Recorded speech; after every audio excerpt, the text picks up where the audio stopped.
ఒక అందమైన అడవిలో బన్నీ అనే చిన్న కుందేలు నివసిస్తుంది. ప్రతిరోజూ ఆమె పూల మధ్య ఆడుకుంటూ సీతాకోకచిలుకలతో మాట్లాడుతూ సంతోషంగా ఉండేది. అడవిలోని అందరికీ బన్నీ చాలా ఇష్టం.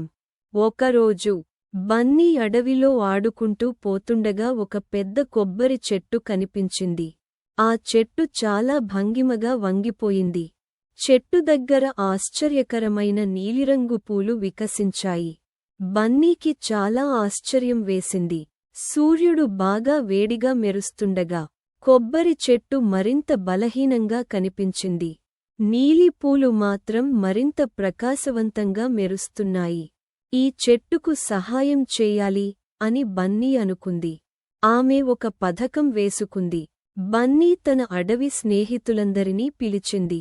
మన కొబ్బరి చెట్టుకు నీరు పోయాలి అంది.